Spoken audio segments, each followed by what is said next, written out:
Hello YouTube and welcome to the TV game special. I present to you the third game console I ever owned.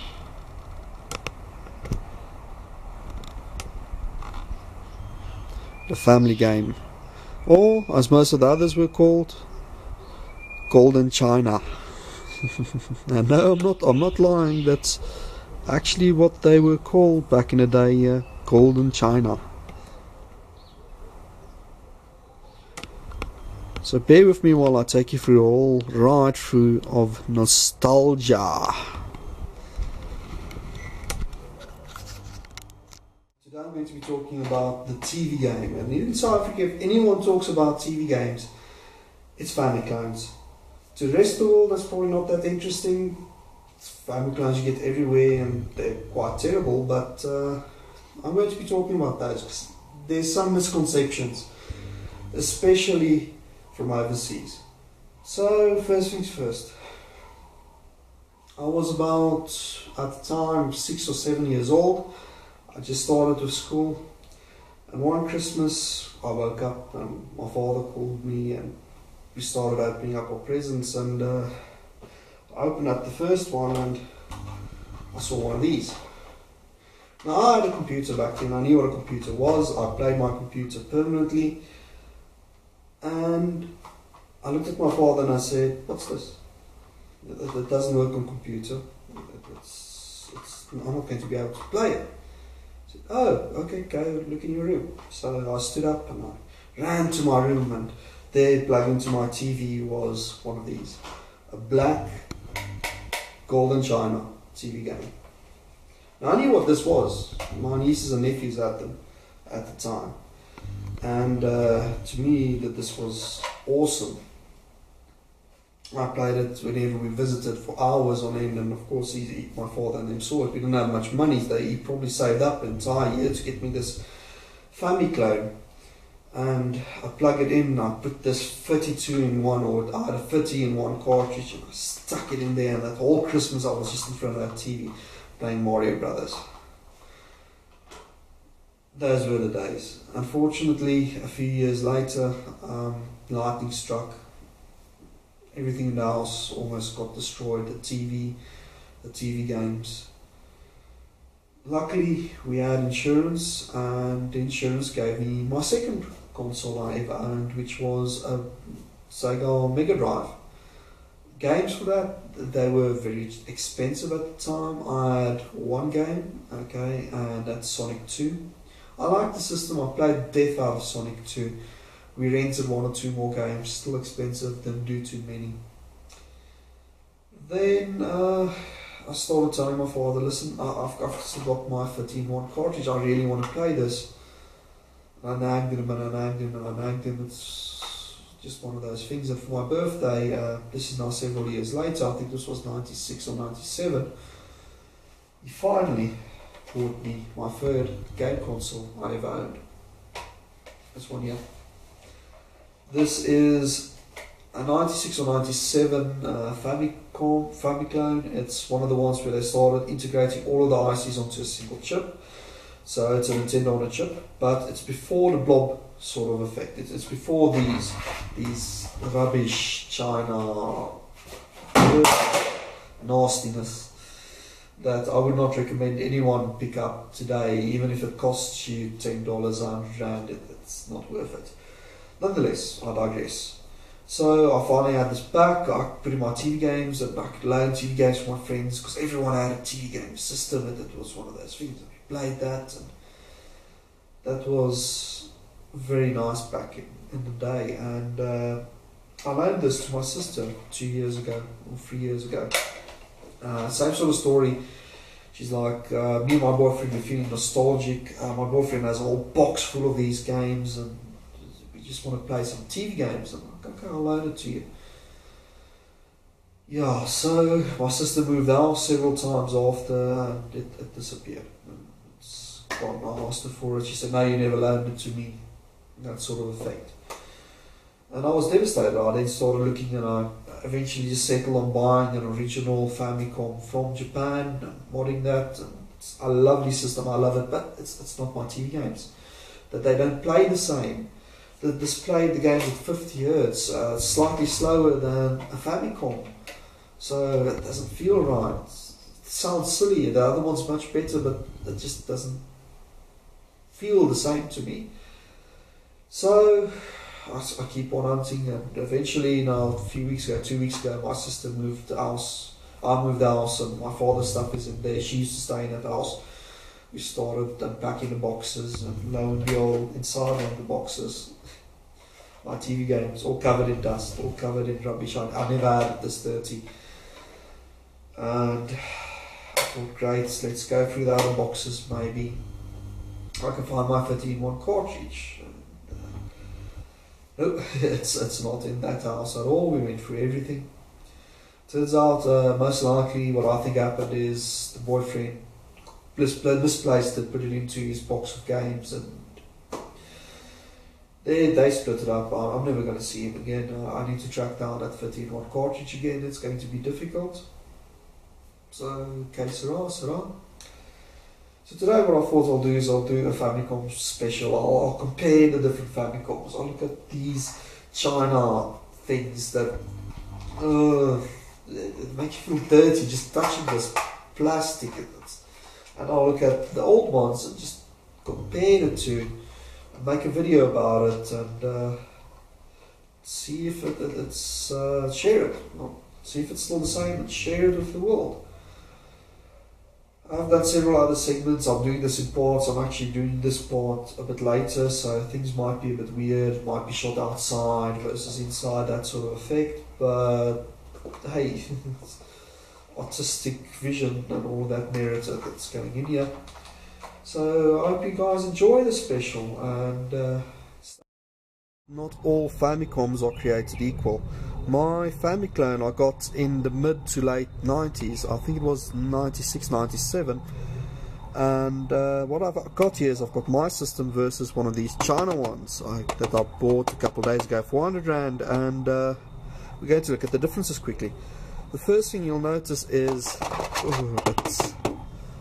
it feels terrible. It's that sort of plastic that they use for cheap children's toys, that you basically look at it and it cracks. It's probably not even flame retardant. And then here you've got my Famiclone. This should actually say Golden China because it's a Golden China clone. And the plastic feels really, really, really nice. It feels like the same sort of plastic that's on the original Famicom, except I trust this a lot more. It's a lot thicker, it's got this textured feel still to it, and it's just overall a lot better feeling to the system. Now the other things that you will notice when you open the actual box up for the system is the controllers. Let's compare those two quickly.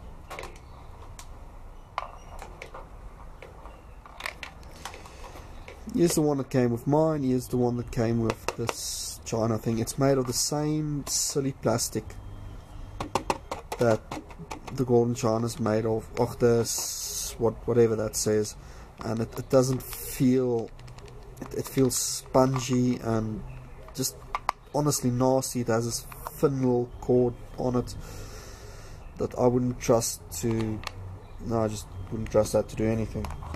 Then here's the one that came with mine, and it's nice and springy. It feels exactly like the original Famicom controller. Buttons are nice, and they jump back nice. They've got a nice feel. They're not spongy or anything. It has a nice thick cord, which I'm honest, there's a lot of the cord. That other one is nice and short, and I wouldn't be able to use it. Then you start looking at the smaller things in the boxes. Power supplies. This one's power supply. That's what it comes with. That's going to burn your house down. That's what it's going to do. And you get this one, which is a nice big brick proper power supply. This isn't a switch mode or anything. It has a little transformer in there. There's no way it's 500 milliamp. This one's rated 850, and this is more or less the size I expect from 850 transformer of that era. Then we start looking at things a bit closer. You start opening the systems up.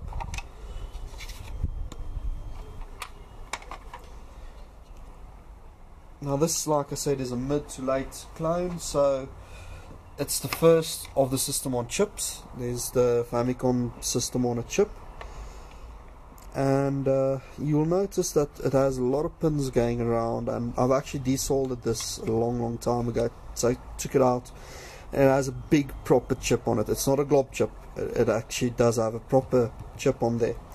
There's several components on here as well. You'll see there's some filtering for the controllers. There's a nice crystal over there. Power supply, it's 7805.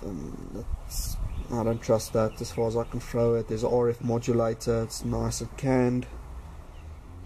Let's look at this. There's no PC board in here. They try to save on PC boards even. So we can turn this around. There's the CPU. It's been quality controlled. It has a piece of whatever that is stuck over it. The RF has no modulator. I don't know how this thing gets RF at all. I don't even think. No, it is connected to something to the left. No, it's just it doesn't have RF. That's just simply the audio channel that's been mirrored. This is not regulated there. I don't trust this as far as I can throw it, to be honest.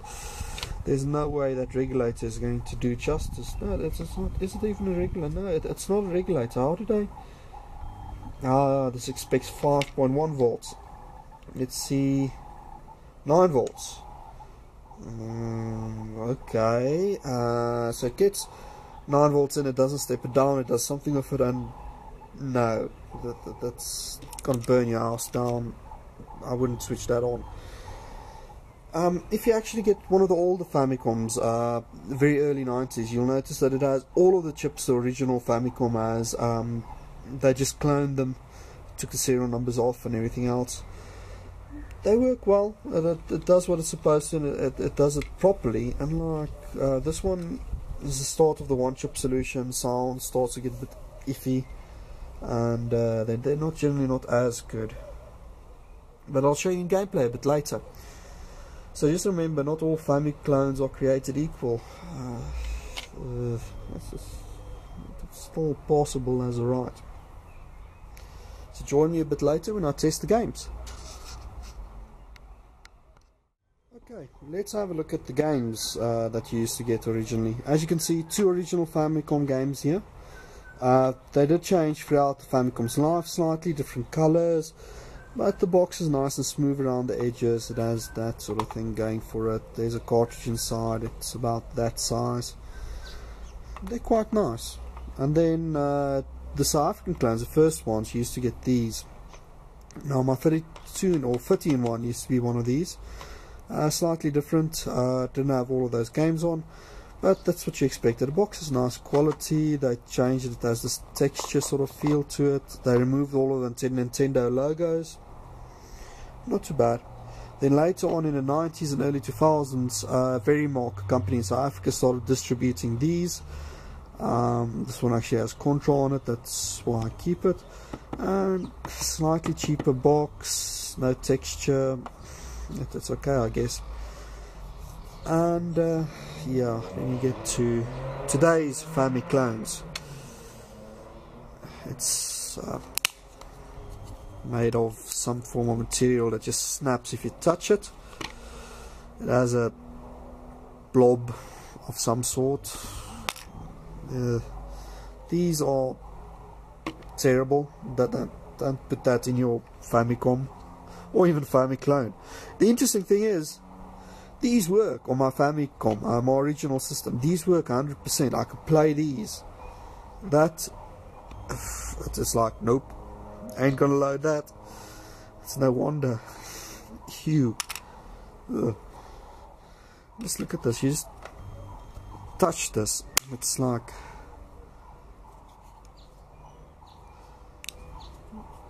don't.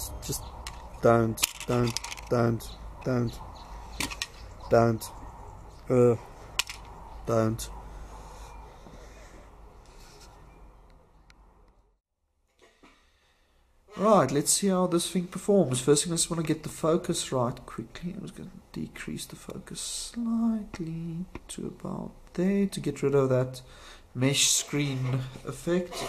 Also, I'm just going to switch this TV to 16:9, so it's in a proper, to 4:3, so it's in a proper resolution. And let's see how it performs. This controller needs a bit of a clean still. I need to clean the pads, it feels like, but what can you do?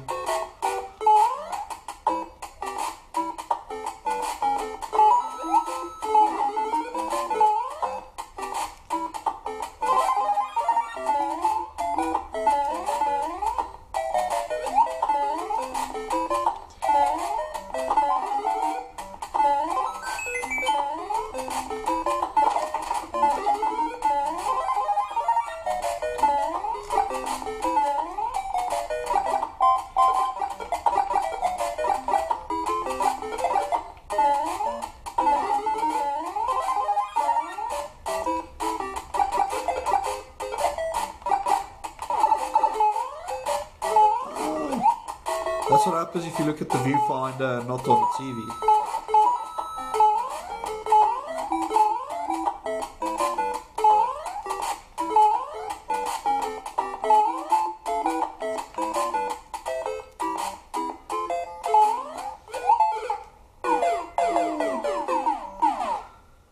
I'm dead.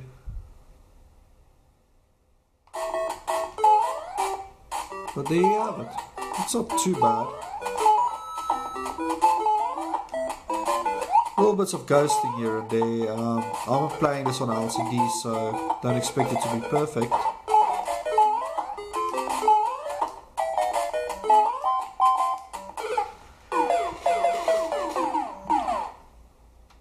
So let's try the Famiclone out quickly. Right, let's try one of the modern Famiclones. I'm using my own controller. I just don't trust this thing's controller. I'm using their power supply though. It's smelling of melting plastic for some reason.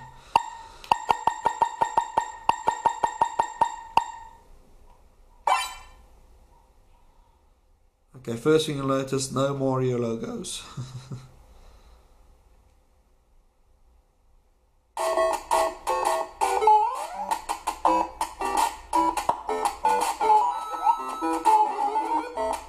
It's okay. It actually plays at 60 Hz.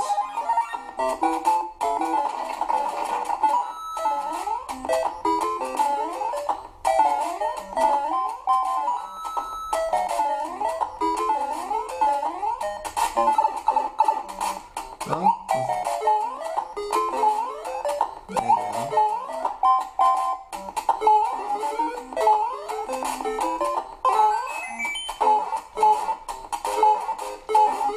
Sorry, I'm actually looking at the viewfinder instead of looking at the screen.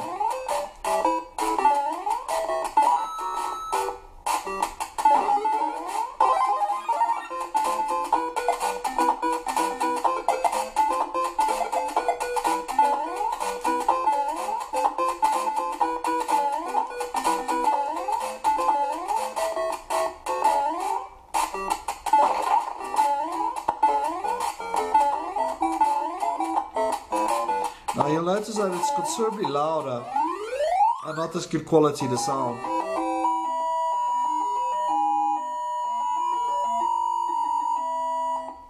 Just bear in mind I didn't change the volume at all during this.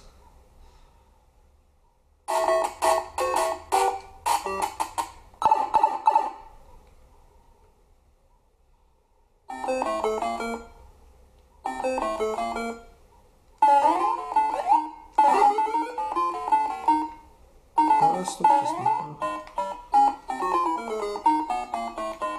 Okay. That's all. It stops randomly. Okay, that's enough. I'm feeling dirty. Ugh. Now, just for argument's sake, here's my original Famicom. Excuse the jailbars, it's just due to the AV mod, and there's no way to get past it. You can see it's considerably faster than my other system.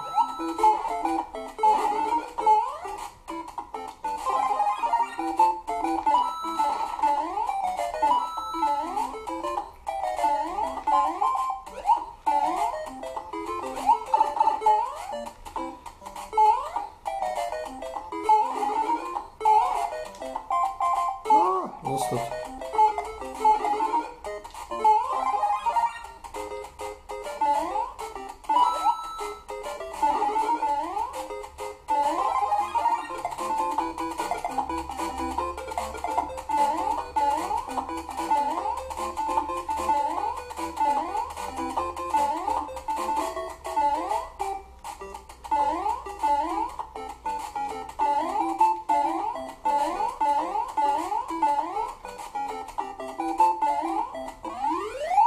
You can hear the sound, the sound is absolutely bang on.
So it's not bad on the original.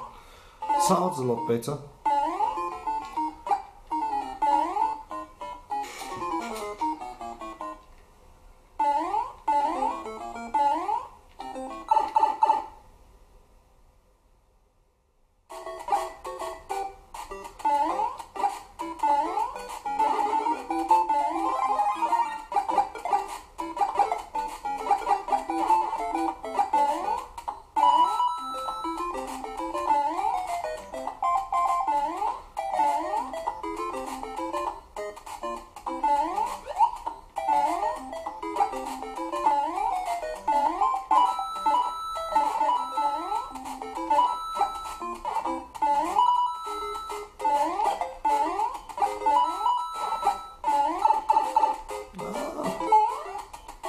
Will I go invisible again? I used to hate this thing as a kid. I couldn't figure out that I could actually just jump on it, kill it.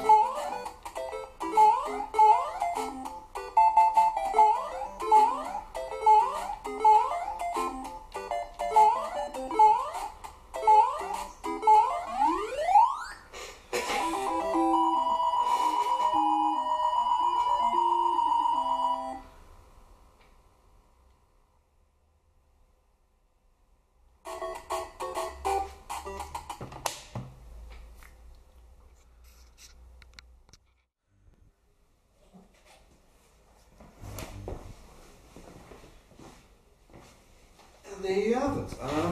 So to conclude, are Famiclones well and truly that bad? The answer to that is not really. It depends on what era of Famiclone you get. If you get one of the modern ones, they're still very bad on the sound side of things, because that's when all of them fell apart, and the quality is appalling. I would never stick one of my original cartridges in there, for instance. But if you get one of the older ones, preferably older than this one. If you get one of the ones with with all of the chips that's been cloned individually, there's nothing wrong with them, man. The nice thing is you get AV out automatically, meaning you don't need to do the actual AV mod to get video out on the actual system and then have jailbars running across. So it's well worth doing it. It's well worth investing your time and just tracking one of these down for the price, because they literally go for nothing in South Africa. Other things that's worth mentioning is, yes, that you do actually get original Famicoms, original NESs in South Africa. Nintendo, remember during that time period, South Africa was still in apartheid. it's a terrible part of our history, and I'm not going to dwell on it, to be honest, but the fact is a lot of companies just didn't want their stuff sold here. So what would happen is we had all these trade agreements with China and Russia, and they imported quite a few things in here, including all of the Famiclones they're called in China. So chances are you'll probably see about 10 of these before you see one local NES that hasn't been imported. People that did actually sell them imported illegally and sometimes on the grey markets, Nintendos from other countries like Europe and Asia was very popular as well. They would import these units and sell them. Photocat South Africa used to do that. That used to be a grey product. It wasn't officially endorsed by Nintendo or by anyone of the sort. So if you do stay in a country like ours, I know Russia is similar in the fact that there's only Famiclones. The original systems are hard to come by, and it's just one of those things. Chances are you're going to have to make do with what you've got. That means a Famiclone with copied games, most likely the 30s and 40s or 50s and ones. Those are the best sort of ones to go for. It's unfortunate, but that's just how the world worked. So until next time, HP Zeta here again, and please comment, rate and subscribe if you like my videos. Thank you. Goodbye.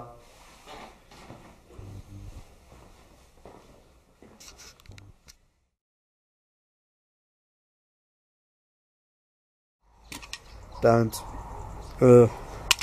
Don't.